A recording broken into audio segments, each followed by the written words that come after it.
Guys, hindi mo dito ice water. Eh, pwede naman na sa kwarto na Ice kinamatay ng water mama, sa di ba? ibaligya na.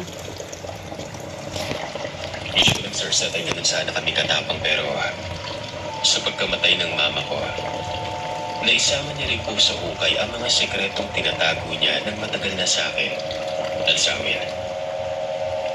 Tinatago kumbaga, may mga unfinished business siya dito nung nabubuhay pa.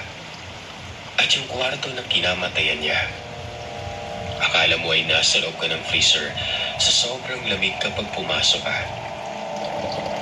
Yung daliri mo, kahit saan mo idampi sa mga gamit na naroroon, nagmumoist. At kapag pumasok ka ay makakaramdam kayo ng galit, matinding lungkot, at parang hindi masusukat na panghihinayang sa buhay.